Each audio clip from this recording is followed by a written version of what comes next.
Hello, hobbyists. Another random review. It's something that's supposed to allow you to make loops out of wiring. And so I bought this off AliExpress. No affiliation. Buy this thing wherever you want. That's the part number, maybe? Don't know. Don't know. I assume this is what jewelry makers use to make like the ends of necklaces and whatnot. So here we just have some stainless wire. Might be important to know how big this wire is, though. This is 0.8 millimeters. All right. So you got this thing. It's got some springs, like most clippers and pliers have. Those will eventually pop out, sadly. This was really cheap, though, so you can't complain. The bottom has a channel in it, and then the top is a rounded thing, so I'm assuming it grabs and bends the wire. But I will notice that this channel is it's even from front to back. So as you see, the top part is not evenly sitting in that channel. I'm not sure if that's going to affect the performance. Let us try making something out of this particular thing here. Now, a really small loop. I made a 90-degree. I think you probably have to loop extra and then cut it off, maybe? As you can see, it is grabbing the wire, so that's good. It did make a loop. I just can't say that's a circle because the extra, but if I go past, maybe it will make a circle. Right? Huh. You'll have to decide for yourself if that's something that's appealing.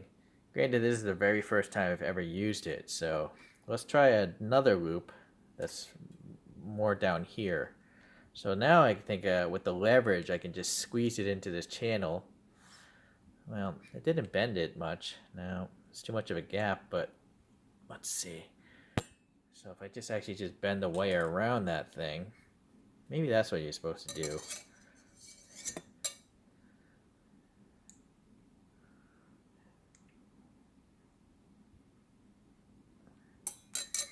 It's gonna hit me in the eye. Okay, that is a loop. So I think the first way I did it is the wrong way. Hold on a second. I'm gonna clip this off and start afresh. That's some pretty strong steel. Obviously brass wire. It's gonna be a lot easier. Alright, now the question is, can you make a small loop the same way? I don't know, because that channel's so big, will it grab? So I start it. Nope. Nope. I can't just put it in the channel. Let's try maybe right there.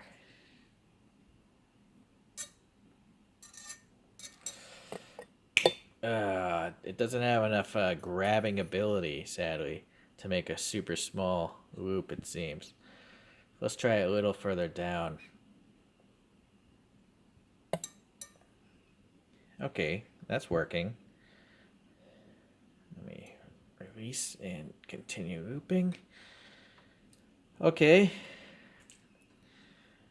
So I think it's possible to get something that big, obviously, which is like an ID of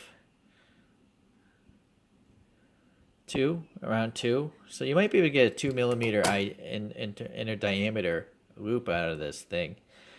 So that's pretty small.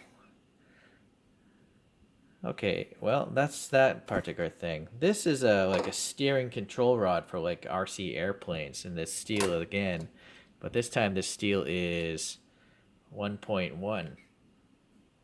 Yeah, 1.1 millimeters. This should be significantly harder to bend. Let's try up here. You know what? It is bending okay, but you can see the force in my thumb. Okay, gonna release. And boy, I think it. So it's having a hard time grabbing. It won't grab this wire. It's just spinning the wire inside. Almost worked. Almost. At least at that point. Huh. All right, let's try it.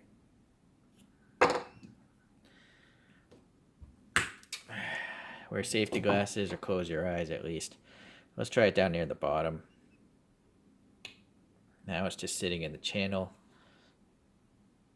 That's obviously that's a lot easier, but it's a much bigger loop.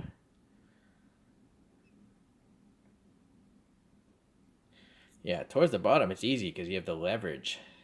So that's like a perfect circle, right? Almost. Whew. Well, if you're making chainmail, this will be perfect. You can make some really tight chainmail out of this. In fact, it might be too small to make chainmail out of. But I was hoping to make like body clips for my RC cars. The things that go through the RC car body posts out of this stuff here. And I think I still can. It's just that I can't get a super tight loop at the end of it, which would be all right, I guess. So hopefully you can make a decision if you think this is good for you. I will say the quality on the outside is nice. You really can't even see the hinge on that side. This side, obviously, you can. So ideally, this could have been a little bit better by having the channel taper an even amount. You know, the issue is if you're going to have a small loop here, but it's still in a deep channel, it's just not grabbing the wire, right? It grabs very effectively here because this cone is wider than the channel, so it's grabbing it on that edge. So yeah, that's the main issue with this. Of course, again, price is the issue. I'm sure they're professional tools that channel is actually tapered like this, but this one is not the case. So keep that in mind. Hopefully this helped you out, and we'll see you in the next random review.